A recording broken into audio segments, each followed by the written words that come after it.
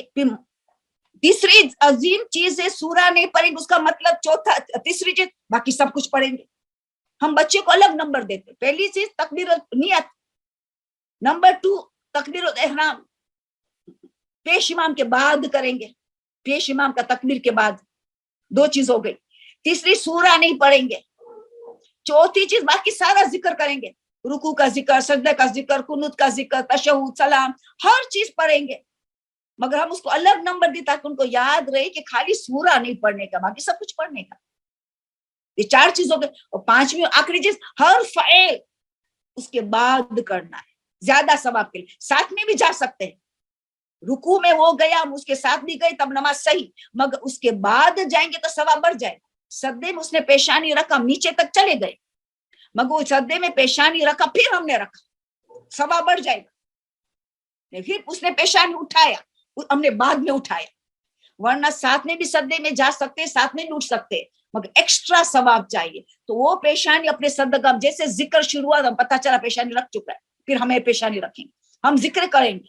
اس کے اللہ اکبر کیا پتہ چلا اس نے سر اٹھا لیا ہے, پھر ہم سر اٹھائیں گے. اسی طرح رکوع میں ان کے بعد جائیں گے, رکوع سے اٹھ کھڑے ہوئیں گے, سمی اللہ, اس کے بعد ثواب ہائیسٹ میکسیمم ملے گا, مگر ساتھ میں بھی کر سکتے. تو 5 تو بیسک چیز ہے, نیت, تکبیرۃ احرام کا مسئلہ, سورہ نہیں پڑھنے کا ہے, نمبر 4 باقی سب کچھ پڑھنے کا ہے, اور ہر فعل, ہر ایکشن اس کے بعد کرنے کا ثواب زیادہ ہے یا تو اس کے ساتھ کریں.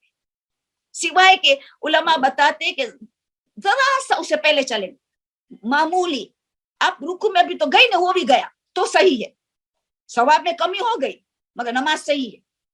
پہلے چلے گئے مگر اتنا تھوڑا فاصلہ تھا کہ ابھی آپ گئے, پیش امام گئے, نماز صحیح ہے, ثواب میں کمی ہو گئی. اس طرح آپ نے سجدے میں سر رکھا ہے نا, پھر اس نے رکھا, تھوڑا سیکنڈز کا فرق, نماز صحیح ہے, ثواب کی کمی. تو جتنا ہو سکے بعد میں رکھے, بعد میں کرے تو اس کا ثواب ہائیسٹ ہے. پریکٹس سے سب کچھ ہو جاتا ہے. جلدی کیا ہے, ابھی جلدی نہیں, اس کے ساتھ ہی نماز ختم ہونے والی. تو یہ 5 بیسک چیزیں, چاہے نماز جمعہ ہو کہ نماز یومیہ ہو, یہ مسئلہ 5 تو ہر ایک میں رہے گا. ٹھیک ہے, اتنا مجھے لگتا ہے آج کا یہ بیسک ہی بتائی. جی میرے پاس اس وقت آپ جو بتا رہی ہیں اس سے ریلیٹڈ کچھ سوال آ رہے ہیں, تو اگر آپ اجازت دیں تو ابھی میں وہ سوال پوچھ سکتی ہوں جو ابھی احکام آپ بتا رہی ہیں. ٹھیک ہے, پوچھ لو. ٹھیک ہے. اچھا, ایک میرے پاس ابھی سوال آیا کہ خواتین جماعت کے ساتھ جب نماز پڑھتی ہیں تو اگر ان کو آواز آ رہی ہو پیش امام کی تو وہ قرات پڑھ سکتی ہیں ساتھ, یا وہ پیش کی آواز سنیں گی؟ آواز نہیں آتی ہو تو بھی اجازت ہے, تھوڑی سی بھی آواز آتی تب بھی قرات نہیں پڑھیں گی. اگر عورت قرات سن رہی ہے, چاہے معمولی سی آواز آ رہی, تب بھی قرات نہیں پڑھیں گی. پہلی 2 رکعت کا بالکل آواز نہیں آ رہی, بالکل لاؤڈ اسپیکر خراب ہو گیا, کیا کچھ ہو گیا, بگڑ گیا, آواز بالکل نہیں آ رہی, تب مستحب ہے اب اپنا ذکر کرے, اب قرات کرے, تب مستحب ہے. ورنہ مائلڈ بھی, تھوڑی سی بھی آواز آتی, کہ کچھ بھی آواز آتی, اہدنا الصراط کی آواز آئے, پھر غائب ہو گئے, پھر آئی, پھر کچھ آواز آئے, تب بھی نہیں کریں گے, خاموش رہیں گی یا ذکر الہی کر دیں. خاموش رہنا ان کے لیے مشکل ہے تو پھر ذکر الہی کر لے, کیونکہ آواز آتی ہے غائب ہوتی ہے, آواز ہوتی ہے غائب. مگر بالکل نہیں آتی ہے تو اجازت ہے, تو مستحب ہے کہ اپنا قرات کرے. ٹھیک ہے. دوسرا سوال یہ کہ سورہ جمعہ کی پہلی رکعت میں, نماز جمعہ کی پہلی رکعت میں سورہ جمعہ اور دوسری رکعت میں سورہ منافقون یا اخلاص میں سے کیا پڑھنا ہے؟ پہلی رکعت میں سورہ جمعہ, دوسری رکعت میں سورہ منافقون. ہائیسٹ ثواب چاہیے تو پہلی رکعت میں پہلی رکعت میں ظہر کی نماز آپ گھر میں پڑھنا چاہتے ہیں, قرآن میں دیکھ کے پڑھنا, بھلے مکروہ ہے مگر پھر بھی ثواب بہت زیادہ ہے. پہلی رکعت میں نماز سورہ جمعہ اور دوسری میں سورہ منافقون. ٹھیک ہے, تھینک یو. اوکے. اب ہاں, تو یہ چیز ایک یاد رہے کہ ہم بعد جماعت نماز ہم پڑھتے ہیں تو مسائل صحیح پہلے آنا چاہیے. ایسا نہ ہو کہ ہمیں مسائل میں تھوڑی کمی ہے اور ہم نے نماز جماعت شروع کر دیا. پہلے صحیح مسائل سیکھ لو تو اتنا زیادہ ثواب. ابھی میں نے شروع میں فضیلت بتا لی, کتنا زیادہ ثواب. ایک آخری سوال عدالت. ہمیں کس سے پتا چلے کہ پریزنٹ امام, ہم نے تو نیت کی کہ آج پریزنٹ امام کے پیچھے میں نماز پڑھتی ہوں. عادل شرط ہے کہ عادل ہونا ہی چاہیے. تو معاشرے میں ایک ظاہری اخلاق دیکھا جاتا ہے. ظاہری جو معاشرہ, حسن زن نہیں چلتا ہے, حسن ظاہری چلتا ہے. حسن زن ہم ایسا کریں گے کہ ہم نے کسی کو دیکھا کہ ٹھیک سے ہاتھ میں شراب کی بوتل تھی, تو ہم کہیں گے کہ شاید اس کو ڈاکٹر نے کہا ہے پینے کے لیے, شاید ہم کہیں گے کہ یہ غلط فہمی میں خالی اس میں اور کچھ ہے وغیرہ. ہم حسن زن رکھیں گے, اس کی غیبت نہیں کریں گے, کسی کو بتائیں گے نہیں, ہم حسن زن کریں گے کیونکہ ہمیں یقین نہیں ہے کہ واقعی شراب کی بوتل. تو پھر اس میں حسن زن. مگر نماز جماعت میں پیش امام کے لیے حسن زن اجازت نہیں, حسن ظاہر. حسن ظاہر میں داڑھی ہے چہرے پر, عورت نماز پڑھا رہی ہے تو اس کو حجاب صحیح ہے, پیر میں موزے بھی ہے, کوئی کھلم گناہ نہیں ہے, اور معاشرے میں کوئی بھی اس کے بارے میں پوچھو تو اچھائی بتائے. جس سوسائٹی میں رہ رہے, جس شہر میں رہ رہے, اس کی بات کرو تو اچھائی بتائے. کوئی گناہ, کسی نے گناہ کرتے ہوئے نہیں دیکھا, کچھ نہیں, تو وہ اس کو عادل کہا جاتا. یا تو پھر یہ کہ اتنے سارے لوگ پڑھ رہے ہیں تو کہ سب لوگ تھوڑے پاگل, اتنے لوگ, تو مجھے بھی یقین ہو گیا کہ یہ اطمینان ہو گیا.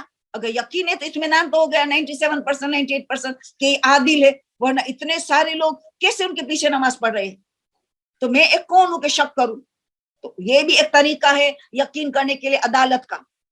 مگر زیادہ حسن ظاہر کو کہتے حسن ظاہر. معاشرے میں ان کا اندر کا نہیں دیکھیں گے, گھر میں کیا غصہ کرتا ہے, کہ کیا ظلم کرتا ہے, یہ ہم نہیں دیکھیں گے. ہم دیکھیں گے ظاہر میں بات پھیل چکی ہے کہ نہ غصے والا ہے بہت, یہ تو حسن ظاہر میں کمی آ گئی.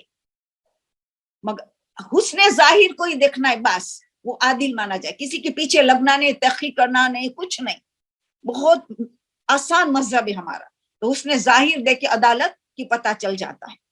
تو یہ ایک اہم مسئلہ ہے کہ لوگ ہمیشہ پوچھتے ہیں کہ ہمیں کیسے پتہ چل. ہم تو کہیں دیکھو مکہ مدینہ میں جانا تو کوئی مسئلہ ہی نہیں ہے, سوری عراق ایران میں جانا تو کوئی مسئلہ ہی نہیں, سب پیش امام شیعہ ہوتے ہیں. سنی پیش امام ہوتا ہے تو سنی پیش امام ہو تو مسئلہ میں فرق ہے کہ جماعت کی نیت میں پڑھیں گے فرادہ. اور ان لوگوں میں تو مکہ مدینہ میں ہم جاتے ہیں تو ان لوگوں میں تو اتصال بھی ضروری نہیں ہے کہ کنیکشن ہو. عورت تو کہاں ہے, مرد کے خالی جگہ اتنی ساری, پوری سیڑھی ہے, بیچ میں اتنا لوگ خالی ہے, اور ہم جماعت نماز پڑھتے. کیوں کہ سامنے ہم فرادہ بھی پڑھتے, سورہ پڑھتے ہیں. تو نیت کرتے بعد جماعت اتحاد المسلمین, اتحاد کے لیے سب زور دیا ہے. آیت اللہ خمینی نے خامنہ تو کہتے بلے اگر اتصال نہ ہو تب بھی نماز بالکل صحیح, سورہ نہ پڑھو تب بھی. اتنا فرماتے کہ اتحاد مسلمین اتنا امپورٹنٹ ہے, بھائی چارہ, اتحاد اتنا شریعت اسلام کو اتنی ترقی دیتا ہے کہ اگر سورہ نہ بھی پڑھو تو وہ صحیح کہتے ہیں. آیت اللہ خوی سستانی کہتے ہیں نہیں, سورہ تو پڑھنا پڑے گا. وہ فرادہ بھی ہو گئی, وہ جماعت بھی ہو گئی. با جماعت نیت کریں گے, اپنے 2 سورہ پڑھ لیں گے, الحمد کا کوئی چھوٹا.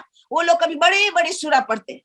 ہم کیا کریں گے, ہم خاموش تو نہیں رہیں گے, نماز کی صورت بدل جائیں گے. ہم ذکر الہی کریں گے, تسبیحات اربع, تسبیح زہرا, کچھ بھی ذکر خدا کریں گے. جتنی دیر وہ رکوع میں نہیں گئے ہیں اور لمبا سورہ انہوں نے چوز کر لیا ہے یا بہت سی آیتیں, ہم ہمارا ایک واجب نماز کا الحمد دوسرا سورہ پڑھ لیں گے. مکہ مدینہ کی بات ہے کیونکہ سنی پیش امام ہے. جمعہ نماز ان کے پیچھے پڑھ تو سکتے ہیں مگر ظہر واجب ہے, پڑھنی پڑے گی. صرف جمعہ نماز کا مسئلہ ہے کہ ہم جمعہ نماز ان کے پیچھے پڑھی مکہ مدینہ میں, ہمیں ثواب تو ملے گا, نماز جائز بھی ہے مگر ظہر پڑھنی پڑے گی, واجب نیت سے ظہر پڑھنی پڑے گی. باقی ساری نماز ان کے ساتھ پڑھ سکتے نیت با جماعت. ہم ہمارا الحمد دوسرا سورہ خود کا پڑھ لیں گے, پھر وہ لوگ بڑے سورہ پڑھیں گے, ہم ذکر الہی کریں گے, رکوع میں ان کے ساتھ جائیں گے, سمی اللہ کے وقت بھی کبھی بہت بڑی کوئی دعا پڑھتے, ہم ذکر الہی کریں. جب بھی وہ کچھ پڑھے ہم ذکر الہی. سجدے میں وہ جائے گا تو ہم سجدے میں جائیں گے. ہم تشہد پڑھتے, وہ التحیۃ تو پڑھتے, کبھی اتنا لمبا تحیۃ تو پڑھتے, ہم تشہد پڑھنے کے بعد ذکر الہی کر لیں. تشہد پڑھ لو, سلام بھی پڑھ لو تاکہ ڈسٹرب نہ ہو تشہد و سلام کے درمیان. تشہد بھی پڑھ لو, سلام پڑھ لو, پھر جب تک وہ پڑھ رہے تو ہم ذکر الہی کریں. یا تسبیح زہرا بھی کر لے بیٹھے وہاں سے. وہ بڑے پڑھتے اپنے تحیۃ چلتا ہے, آپ تحیۃ, آپ تشہد بھی پڑھ لے, سلام بھی پڑھ لے اور تسبیح زہرا کر لے, آپ کی تاکیبہ شروع کر دیں. تو اسی طرح ہم پیش امام جو اگر اہل سنت میں سے ہے تو ہمیں جماعت کا بھی ثواب ملے گا. فرادہ پڑھتے سورہ پڑھتے ہیں تو اگر اتصال بھی نہیں ہے کچھ نہیں ہے اور کس طرح یہ مورتے ہیں وغیرہ وغیرہ کوئی پرابلم نہیں ہوگا کیونکہ ہماری نماز تو سیف ہے کیونکہ ہم سورہ پڑھتے اس لیے پوری نماز ہم نے تو پڑھ لی ہے. نیت اور ان کے ساتھ رکوع سجود کرنے میں ہمیں نماز جماعت کا ثواب ملتا ہے. اتحاد بین المسلمین, اتحاد بین المسلمین اتنا امپورٹنٹ ہے بہت زیادہ. ہر چیز ان کے ساتھ کرو. مگر یہ لوگ تو واجب سدے کی آیت بھی پڑھتے ہیں, فجر کی نماز میں کبھی پڑھ لیتے تو ہم تو اشارہ سے کر سکتے ہیں, نیچے تو نہیں جا سکتے. اگر نیچے نہیں جاتے تقیہ کرنا پڑے, کبھی شیعہ پتہ چل جاتا ہے کہ شیعہ ہے تو چلے جاؤ نیچے, مگر نماز دوبارہ پڑھنی پڑے گی کیونکہ سدے کا اضافہ جان بوجھ کر ہم نے کیا. بھولے سے ایک سدا ہو جائے تو اس کا سدے 100 ہو. بھولے سے ایک سدا ہو گئے, 2 سدا ہوتا تو نماز باطل ہے, مگر بھولے سے ایک سدا ہو گئے تو اس کے لیے سدے 100 ہو, وہ بھی مستحب سدے 100. مگر جان بوجھ کر ہم سدے میں چلے گئے کیونکہ تقیہ کی وجہ سے واٹ ایور ریزن, تو وہ نماز ہماری قبول نہیں ہوگی. ہمیں دوبارہ ہماری خود کی پڑھنی پڑے گی کیونکہ ہم سوچ سمجھ کے سدا کیا ہے, جان بوجھ کر کیا ہے. ہو سکتا ہے تقیہ کی صورت میں تھا کہ ان کو پتا چل جائے کہ شیعہ ہے تو کوئی تکلیف ہوگا جائے گی, اس لیے ہم نے کر دیا, تو کوئی گناہ نہیں. مگر ہم نیچے تک چلے گئے, ورنہ اشارہ سے سر کو جھکا لیا پھر نماز کے بعد کر لیا اگر واجب سدے میں سے کوئی ہے اور پتہ نہ چلے واجب سدا ہے کہ مستحب ہے, اس وقت سر کو جھکا لو. نماز کے بعد احتیاطاً ایک سدا کر لو, نماز کے بعد احتیاطاً کر لو. آپ کو سمجھ میں نہیں, اقرا ہوگا تو پتہ چل جائے گا, نجم ہوگا تو پتہ چل جائے گا, مگر الف لام میم سدا اور ہاں میم سدا شاید پتہ نہ چلے. تو یہ پیش امام سنی ہے تب بھی ان کا یہ مسئلہ ہے کہ ہمیں یہ کوشش کرنی چاہیے کہ پیش امام کے ساتھ مکہ مدینہ میں بھی نماز پڑھے, بھائی چارہ قائم کرے, اس میں اسلام کو بہت ترقی حاصل ہوتی ہے. تو بس ان کا تو مجھے کچھ زیادہ بتانا نہیں تھا اہل سنت کے پیچھے, بس کہ فرادہ بھی ہو گئی, نماز ہو گئی, جمعہ کی نماز اگر پڑھا تو پڑھیں گے انشاءاللہ ثواب ملے گا, مگر ظہر پڑھنی پڑے گی, واجب ہے. بس اتنی سی باتیں بتانی تھی, خاص تو کچھ اور نہیں ہے کہ بتاؤں. پھر آپ کے سوالات کے دار و مدار ہے. اب میں آپ کے سوالات شروع کرتی ہوں. کوئی نماز جماعت کے بارے میں کوئی سوال ہے کہ ورنہ بس بھیج دینا کیونکہ باقی بیچارے کا سوال لے جائے گا, کچھ کا کب سے پڑے ہوئے. اوکے, ہمیں مستحب صدقہ دیتے ہیں تو کیا ضروری ہے کہ فقیر ہو, غریب ہو, مستحق ہو؟ اگر میری بہن کی حالت اچھی ہے, اگر مجھے صدقہ ان کو دے رہے, میں پریشان میں ہو, مجھے سلے رحم کر, تو میری بہن کو میں نے صدقہ دے دیا, چاہے کیش, چاہے کپڑا دیا, چاہے کوئی پرفیوم دیا, کچھ بھی دیا میں نے, بالکل جائز ہے. والدین کے صدقہ دینا سب سے زیادہ ثواب, والدین کو سب سے زیادہ, حالانکہ والدین ویل آف ہے, مستحق بھی نہیں ہے. والدین کو صدقہ دینا, ان کو کہنا نہیں ایک ضروری کی صدقہ, مگر صدقے کی نیت کرو, امام زمانہ کی صحت و سلامت کی صدقہ کرو. آپ نیت کرو کہ خدا میری پریشانی دور ہے, اسی لیے میری ماں کو دیتی ہوں, میری بہن کو دیتی ہوں, میری یہ پریشانی ہے تو میرے سلے رحم بھی ہو جائے گا, صدقہ بھی ہو جائے گا. مگر غریب کے لیے تاکید اس لیے کہ غریب کی مشکل حل ہو تو ہماری مشکل حل ہو جائے. غریب کی مشکل آپ نے حل کیا تو ہماری مشکل اللہ حل کرے گا, یہ ایک فلسفہ ہے.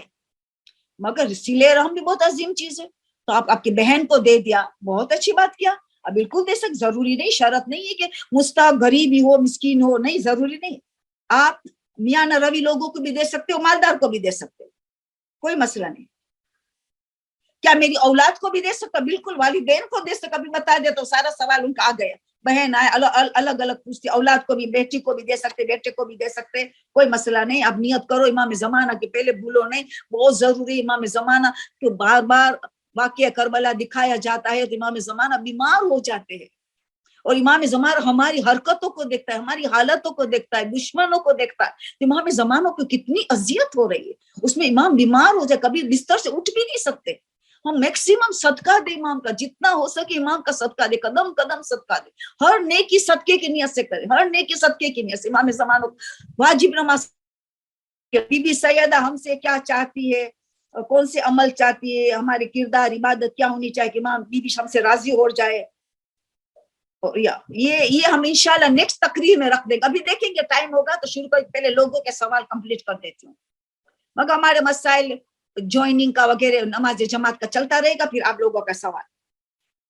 تو یہ بی بی سیدہ کو کون سی چیز خوش کر رہی وغیرہ ہم اس میں ڈال دیں گے, کوشش کریں گے کہ شادی کی اس میں ساتھ ساتھ سوٹ ہو رہا ہو.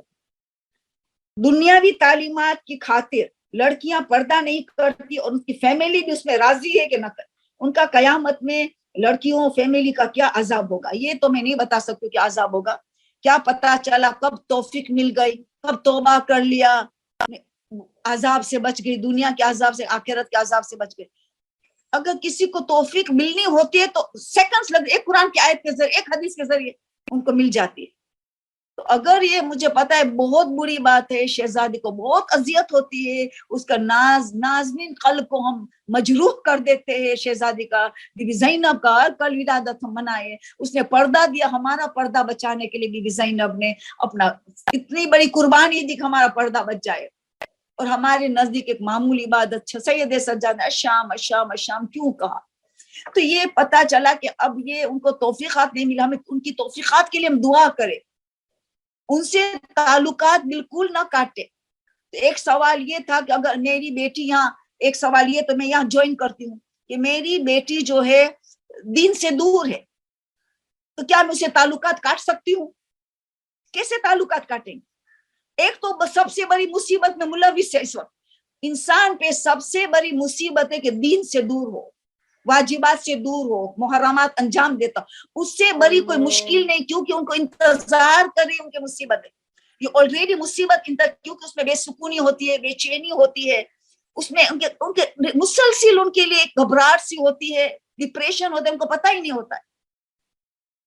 تو ایک تو وہ اتنی بڑی مصیبت میں پھنسی ہوئی ہے کہ اس کے پاس مذہب نہیں ہے دین پہ, اور والدین تو اگر ماں تعلقات کاٹ لیں گی تو اور وہ دور ہو جائیں گی, اور ان پہ 4 گنا زیادہ مصیبت آپ نے بڑھا لی.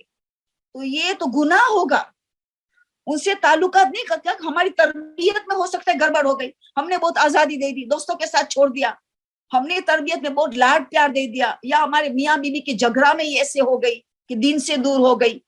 پہلے اپنے کو ٹٹولے کہ what we have done wrong, ہم نے کیا غلطی کری ہے, اس لیے بچی دین سے دور ہو گئی ہے. غلط دوستی میں چلے گی, ہمیں پتہ بھی نہ چلا, ہم نے چیکنگ بھی نہیں کیا کہ غلط دوستی میں چلے جا رہی ہے, وہ دین پہ عمل نہیں کر رہی ہے. تو تعلقات تو سلے, بلڈ ریلیٹڈ تو کاٹ ہی نہیں, بلکہ آیت اللہ سستانی کو تو احتیاط واجب لگائیے کہ 3 دن سے زیادہ کوئی مومنین مومنات ایک دوسرے سے قطع تعلق نہیں کر سکتے, قطع تعلق نہیں کر سکتے, احتیاط واجب لگائی. جائز ہی نہیں ہے, جائز نہیں. جس کے ساتھ قریبی, کسی بھی قسم کا قریبی رشتہ ہو, قریبی دوستی ہو, 3 دن سے زیادہ اگر قطع تعلق کر دیا تو فرماتے احتیاط واجب ہے کہ یہ حرام ہے, جائز نہیں ہے, جائز نہیں, حرام ہے, احتیاط واجب لگائی. تو آپ ایسی بیٹی جو مذہب سے دور ہے, تو آپ ان کے کھانے پینے میں دم کرے, دعائے توسل, حدیث قصہ یا ودود, یہ چیز اللہ کا نام, قرآن کی سورہ, دعائے دم کرے, یہ نیت سے خدا رائے حق پہ آ جائے, رائے حق پہ آ جائے, اور آپ اعمال کرے, استغاثہ کرے. کسی بہترین باتیں آپ کو بتائے کسی کلاس میں, پھر بتاتے ہوں, بہت بڑی بات بتائی جو کیسے گمراہ اولاد رائے حق پہ آ گئے, بالکل گمراہ, دین سے دور. نماز شب کے وقت 11 رکعت نماز شب کا طریقہ 1 گھنٹہ لگے گا یا پونا گھنٹہ لگے گا اگر آپ فاسٹ ہو. پہلی 2 رکعت جو ہے اس میں الحمد کے بعد 30 قل احد, دوسرے میں 30 قل, سورہ توحید. پہلی 2 رکعت نماز شب میں, اس نیت سے کہ میری اولاد جو گمراہ ہے رائے حق پہ آ جائے. یہ سب کچھ کرنا پڑے گا, تعلقات تھوڑی کٹ ہو سکتی ہے, ہرگز نہیں. تو پھر یہ 2 رکعت پہلی شب کی پڑھیں گی 30 قل اللہ, دوسری 4 رکعت نماز جعفر تیار, 4 رکعت ہے نا, 2/2, 6 ہو گئی. آخری 2 رکعت میں, پہلی رکعت میں سورہ دہر الحمد کے بعد, یعنی دوسری میں الحمد کے بعد سورہ ملک, پھر شفا وتر نارمل. پہلی 2 میں الحمد کے بعد 30 سورہ اخلاص, بٹ دونوں میں سیم. دوسری 4 رکعت میں نماز جعفر تیار 6 ہو گئی. آخری 2 نماز شب میں دہر اور ملک, سورہ فاتح کے بعد پھر شفا وتر. اولاد نیک ہونے کی دعا, گمراہی سے دور ہو جائے, اتنی مجرب نمازیں. ایک عورت نے تو 7 دن پڑھا, وہ معجزہ دیکھا, 7 دن پڑھا. کچھ لوگوں نے 3 دن میں معجزہ دیکھا, کچھ لوگ نے 1 دن میں بھی معجزہ دیکھا. ہمارے پاس خزانہ ہے, خزانہ, بہت سی باتیں, کھانے پینے میں دم وغیرہ بہت سی چیزیں ہیں. تو آپ ان کو قریب لے کے آؤ, پیار محبت سے لے کے آؤ. ان کی کوئی ایسی دیندار, کوئی مدرسہ ٹیچر ہو یا ذاکرہ ہو, ان سے ملا دو کہ ان کو سمجھائے پیار محبت سے کہ تیرا ہی نقصان ہوگا, کل تو دین سے دور رہے گی, کل حجاب نہیں کرتی ہے تو تجھے کیا تکلیف انتظار کر رہی ہے. فَمَنْ يَعْمَلْ مِثْقَالَ ذَرَّةٍ شَرًّا يَرَهُ, atom of good, evil you do, you could see, atom, ذرہ برابر نے بدی کی تو ہم اس کا دیکھنے والے, دنیا میں یا قبر میں یا قیامت. ان کو آہستہ سے پیار سے سمجھائے, دین پہ لائے جائے. کہیں تربیت میں گھر ہوتے, گھر دوستی میں گڑبڑ ہو گئی, کہیں ہو گئی, تو تعلقات بالکل صلہ رحم مومنین کا بھی تعلقات بنا کے علماء نے. آپ سوچئے, تو آپ ان کو پیار محبت سے لانا ہے, اور کسی سے زیادہ وہ متاثر ہے, ان کو یوز کیا جائے, اعمال کیا جائے, کھانے پینے میں دم کیا جائے, وغیرہ وغیرہ. تو یہ بھی چادر حجاب نہیں کرتی, ان کے لیے بھی ہمیں دعا کرنی چاہیے. ہم سب بھائی بہن ہیں, اسلام بھائی چارہ کا مذہب, انما المؤمنون اخوہ, مومن بھائی بہن. ہمیں ہر ایک کے لیے چاہنا جو ہمارے لیے چاہتے. ان کی تربیت میں گڑبڑ ہو گئی کہ بعض لوگوں نے دنیاوی علم کو, ڈگری کو مقصد حیات لے لیا. ان کا قصور نہیں ہوتا ہے, تربیت میں گڑبڑ ہو گئی. تو ہمیں ان کے لیے دعا کرنی چاہیے وغیرہ. ان کو کیا عذاب ملے گا اس کا نہیں فکر کرنا چاہیے. یہ کرے خدا ان کی توبہ قبول ہو, وہ حجاب پہن لے, ہم لوگ دعا کرتے ان کے لیے وغیرہ. عذاب تو اللہ جانتا ہے کیا ہوگا, وہ ہم نہیں جانتے کہ ہم سے بھی آگے نکل گئی. آج وہ حجاب نہیں کر رہی, اچانک ایسی توفیق مل گئی کہ ہم سے بھی بہتر حجاب کرنے لگی. کل کا کسی کو نہیں پتا, کل کا کسی کو نہیں پتا. اوکے, شہزادی ایسے کون سے اصول چاہتی, اگر اب اصول پوچھتے اپنی زندگی میں ہم اپنائیں تو کامیاب ہو جائے. اوکے, یہ شہزادی والے سوال, ایسے بھی جمادی الاولیٰ کا مہینہ ہے. آج مجھے بی بی زینب کا بھی کہنا تھا کچھ, مگر ٹائم نہیں تھا, تو بس میں نے یہ سوچا کہ آج کا ہم ثواب, آج کا یہ کلاس کا ہدیہ بی بی زینب کو پیش کرتے. کل ہی ولادت, کیونکہ ولادت کی 2 تاریخ ہے, ایک 5 جمادی الاولیٰ, ایک 1 شعبان. شہادت کی بھی 2 تاریخ ہے, ایک 15 رجب اور ایک 16 ذی الحج. 4 تاریخ ہے, ہم ہدیہ بیچتے ہیں, ان کو یاد کرتے ہیں. تو ہم آج کی کلاس کا ہدیہ بیچتے ہیں, کیونکہ ذکر کچھ خاص نہیں کر سکی, کیونکہ آپ لوگوں کا سوالات اتنے ہوتے تو تقریب میں بدل دیتی ہوں. پھر میں نہیں چاہتی ہوں کہ آپ لوگ بہت انتظار کریں آپ کے سوال کے جواب کے لیے. اوکے, کیا رات کو 12 بجے اس نے خاص 12 PM رکھا ہے, واش روم میں جانا کیا مکروہ ہے؟ ابھی دیکھو کیسے کیسے سوال پوچھتے لوگ. پیشاب کو روکنا مکروہ ہے, سب مراجع نے بتائے. پیشاب پاخانہ کو روکنا وہ مکروہ ہے. 12 بجے واش روم میں جانا کوئی کراہیت نہیں ہے, کوئی نہیں ہے, کسی نے نہیں بتایا. وہ پوچھتے کراہیت ہے, 12 بجے واش روم میں نہیں جا سکتے, جا سکتے جب بھی قدرتی حاجت اور رفع حاجت کے لیے. کنٹرول کرنا تو مکروہ ہے, بیماری آتی ہے اس سے, فوراً جانا چاہیے. حتیٰ کہ سواری پہ ہو, امام نے فرمایا کہ فوراً رفع حاجت کے لیے چلے جاؤ, نقصان ہے صحت کے لیے. پھر فرماتے کہ کیا اذان کے وقت بالوں میں کنگھی کرنا, اذان کے وقت واش روم میں جانا. ابھی دیکھو اذان کے وقت کی کیوں سوال پوچھ رہی, اذان کے سے پہلے تو تیاری کرنی چاہیے نماز کی. نماز سے پہلے کنگھی کرنا, زینت کرنا بہت اچھا عمل مانا گیا ہے. عقیق کی انگوٹھی پہنا, خوشبو لگانا وغیرہ وغیرہ, اس میں کنگھی کرنا بھی ہے. گلے میں چین پہننا, زینت کرنا. مرد کو لیے بھی کنگھی کرے نماز سے پہلے, عورت بھی چادر پہننے سے پہلے کنگھی کرے, اپنے کو آئینے میں دیکھے اچھی میں نے زینت کیا ہے. یہ سب اچھے آداب میں ہے, آداب میں ہے. رجا کی نیت سے ہوتا ہے, رجا کی نیت سے, آداب میں ہے. تو اچھی چیز ہے, مگر نماز کے وقت کیوں اسی وقت ہمیں الگ بات ہے کہ مجبوری آ گئی. نماز کی تیاری کرنا, نماز سے پہلے تیاری کرنا ہے, تاکہ 5 منٹ پہلے ہم جائے نماز میں آ چکے ہو, ہم رفع حاجت سے فارغ ہو چکے, وضو کر کے ہم زینت کر چکے ہو, تیار چادر پہن کے بیٹھے ہیں کہ اب اذان آئے اور میں اب میری بھی اذان دے دوں, اذان دوں, یا جو نفل نماز پڑھے تو نفل نماز میں پڑھوں. تو تیاری بہت امپورٹنٹ ہے, تیاری پہلے کرنی چاہیے. اسی لیے کیوں یہ پوچھ رہے کہ اذان کے وقت, اسی لیے شاید پوچھ رہے ہوگے کہ مکروہ, تو مکروہ ہوگا کہ خالی فارغ بیٹھے تھے اور این اذان ہوئی تو ہم گئے واش روم میں, اب اذان ہوئی تو ہم نے بال کو کنگھی کیا. اسے تو پہلے تیاری کرنی کی تھی نا, شاید اس لیے وہ مکروہ سمجھتی ہوگی. تیاری بہت ویری امپورٹنٹ. اب یہ تو واجبات کا سوال ہے, مگر جیسے لائن میں جو first come first out dollar پوچھتی ہوں. پیریڈس مجھے 7 دن چلتا ہے, ہمیشہ میری عادت 7 دن کی ہے. 7 دن مجھے پیریڈ چلتا ہے, 7 دن برابر مجھے چلتا ہے. اب یکایک 6 دن چلا, خون بالکل باندھے پاک ہو چکی ہوں, تو میں نے انتظار کیا کہ مجھے تو 7 دن میں غسل کرنے کا ہے. تو 7ویں دن میں نے ایسے ہی نماز پڑھ لیا غسل کے بغیر. اللہ اکبر, نماز کے بغیر نماز پڑھ لیا غسل کے بغیر, خیز ختم.